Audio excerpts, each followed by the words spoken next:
Good morning everyone! It's me, Jenny! So for today's video ayan guys, we're going to watch a video of Pinoy in Equatorial Guinea. So, sa mga naghahanap po kay Mommy Cookie, nandun na po siya.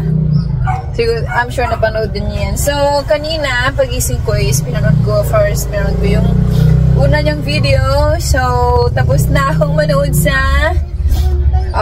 first time mag-ATV. Yung pala yung ATV, hindi ko alam yun. Tapos, ayun. Tapos na ako dito sa ATV at saka yung biglaan ang uwi ni Mommy Cookie at saka biyaheng papuntang Cebu. Tapos na ako doon at saka yung last na panoorin ko itong Welcome to Cebu. Ayan. So ayan guys, bago kasi kayo mag-comment ng mga video ni Kuya Raul, dapat kasi, ba't kayo kasi mga tao no? Nag-comment, una pa lang nakita yung first pa lang na video, nagko-comment na agad kung ano-ano na pinagsasabi. Hay nako, dapat tinatapos niyo muna yung video para malaman niyo ang buong istorya, para hindi kayo nagko-comment ng mali tas hindi niyo naman tinutuloy sa panonood. Malalaman kasi kung pinanood talaga yung video kasi gawa ng comment. Hay nako talaga na. So matuto kasi talaga tayong manood muna bago mag-react, hindi yung mag-react, hindi yung pang-alam anong kwento, di ba? So nandito na tayo sa Welcome to Cebu City. Grabe, humigop ng sabaw.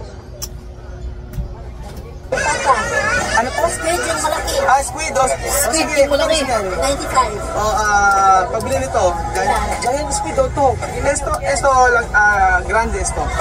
Esto. Ito tatlo. Pero napupuna ko kay Mommy Cookie. Medyo tumaba siya. Pero sinabi naman niya na nadagdagan daw siya ng mga 10 kilograms. Grabe no, 10? Baka nagkamali ng timbangan niya. May puso. Sa Bisaya, puso. Puso.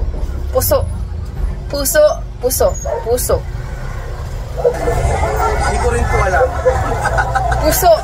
Yun ang kay sabor. Hanging rice. Ito na po yung aming rice mga amigo. Tititignan natin mamaya. Iba yung iba yung pagkain pala sa Cebu. Hanging rice. Ang rice nilalagay sa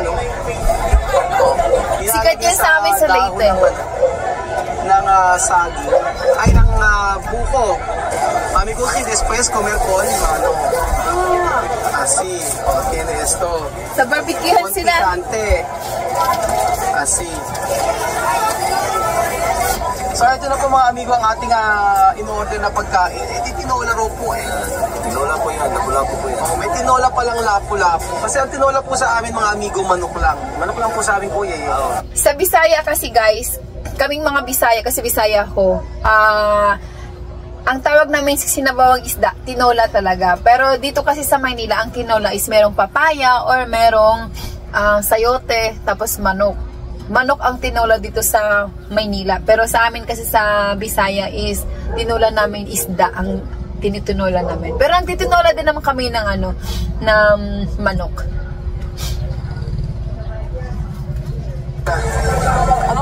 Meron siyang tanglad. Parang din sa amin. Tapos maraming luya. Tinola nga. Tinolang lapu-lapu. And then ito na po yung pinaka-last mga amigo. Ang scallop. Yan, may scallop po mga amigo. Fresh ba ito kuya? Yes. Fresh daw na scallop ito. Ayan. Ayun, nakakain po si Mommy Cookie ng pagkain dito sa may seaside. Lasian. Larsian Sutukil. Ano yung sabi nun? Ano yung sabi nun? Inihaw. Tinola. Suba ihaw. Tapos tinola. Tinola. Ayan. Ayan po mga amigo, kakain na po tayo. Salamat po Lord sa mga pagkain dito. Thank you po sa lahat ng blessing.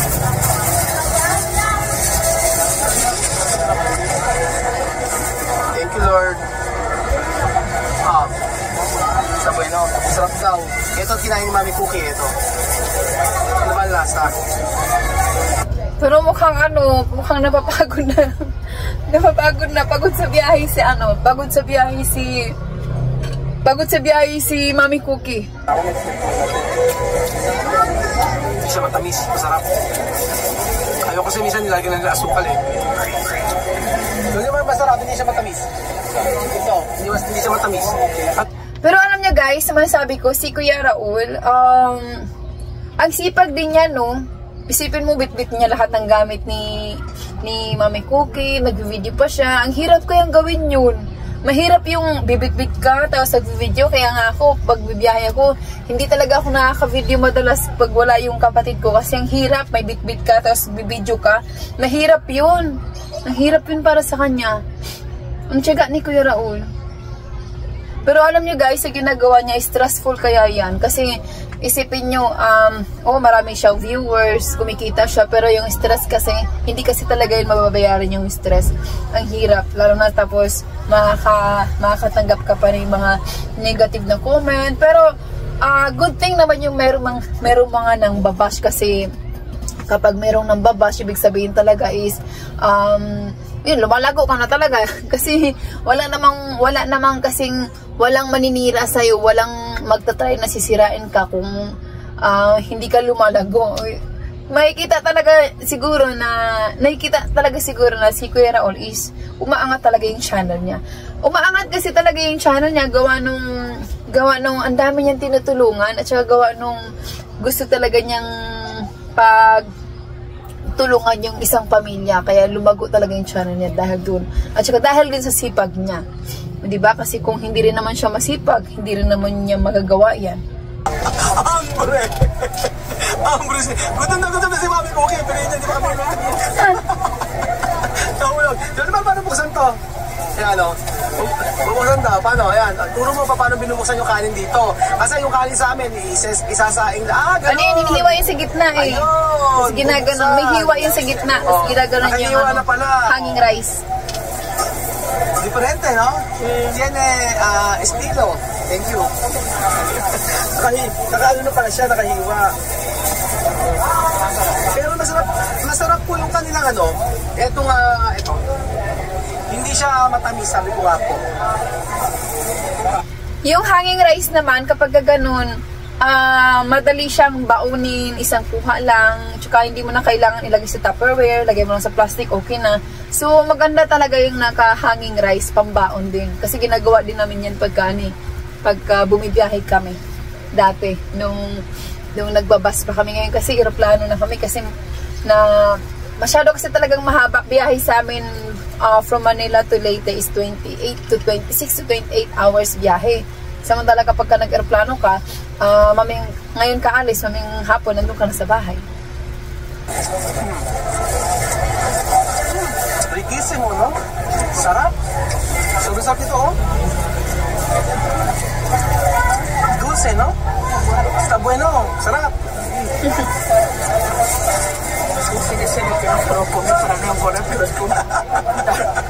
Sabi ni Mami ko, kanya muna siya kakain, pero nakita yung pagkain at kanya kasarap. Nako!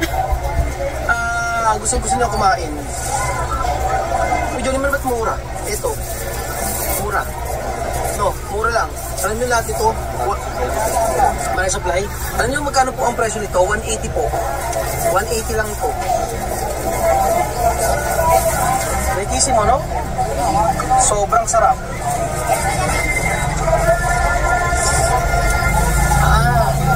Nasira yung diet ni Mami Cookie. Fresco. First time kasi nagbasa ko lang ko pero kumain So ayun guys, meron parang nag-comment sa akin na puro daw maganda yung sinasabi ko kay Kuya Raul. Puro daw maganda ang sinasabi ko para sa kanila. Yun lang ang sabihin kong pangit. Nagagandaan ako. Kanya-kanya naman tayong nararamdaman. Kung ayaw mo sa kanila, gusto ko sila eh. Alam mo, sa dinami-dami ko kasi talagang pinapanood ng mga vlogger. Kasi, marami din akong yung parang ina-idol ng mga vlogger.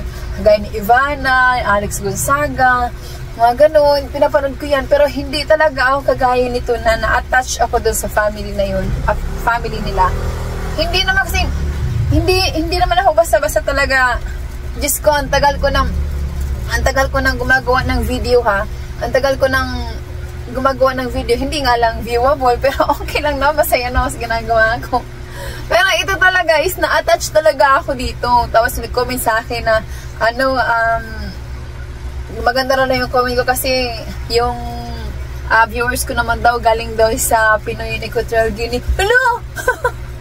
Kailan ko lang naman sila ina-upload sa sa channel ko. Last month lang nung nag-meet and greet. Tapos sabihin to ka, noon naman nung umpisa ako nakakuha ako ng subscribers. Pero nakaano naman ako.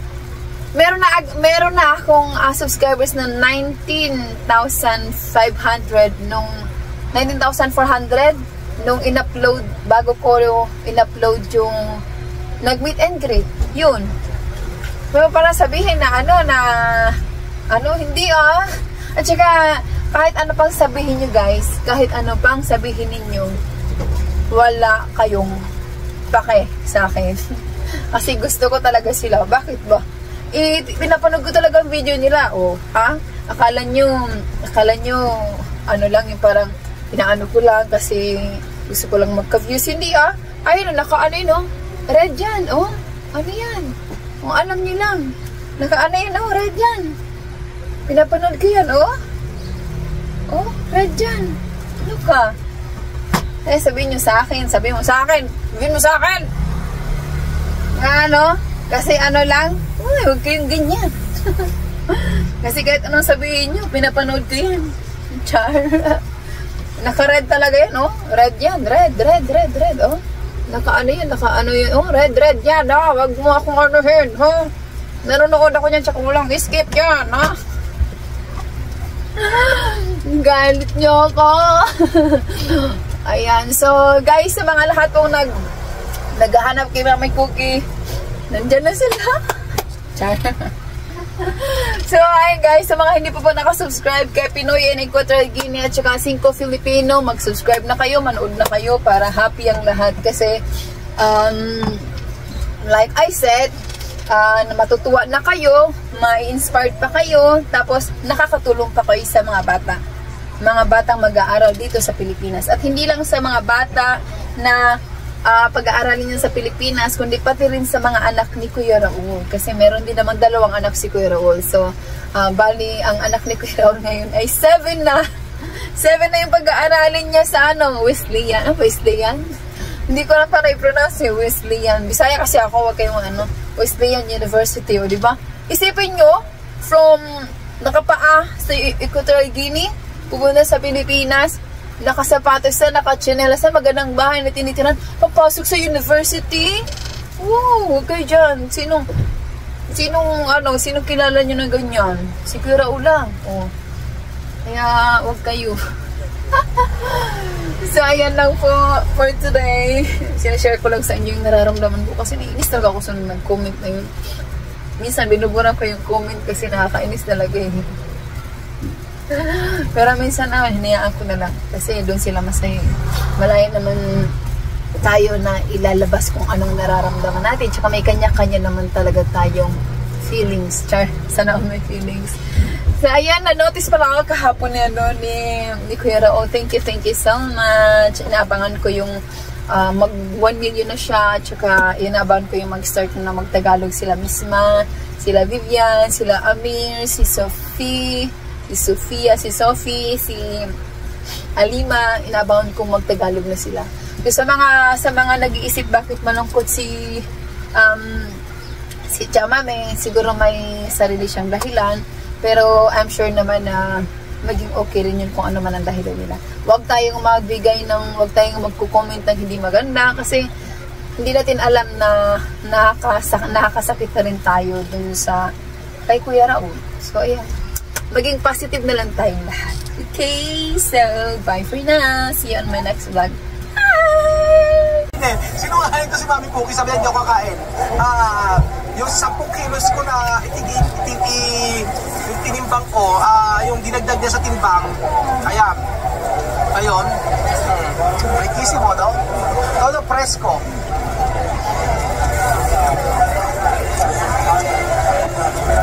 Ito, mami ko kayo sa compromise this time. Sira na yung diet niya.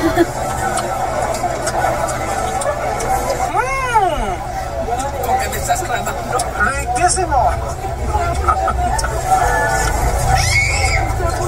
Sabi na?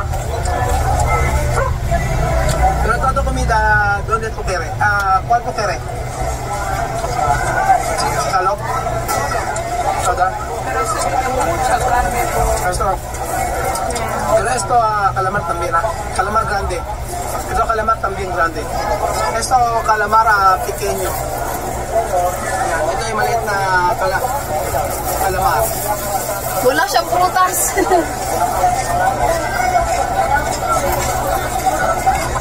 Tío Victor!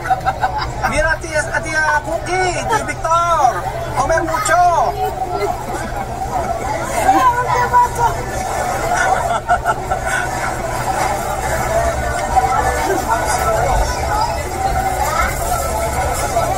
También España tiene fresco, cosas de mar. Sí. Meron daw. Meron dito sa Spain na mga fresh na ganyan. Pero caro. Posible caro. Ano está caro? 1 kilo kanto. No sé. ¿Por qué tú no cobras? Porque yo me acostumbré a comer carne y pescado y ya está.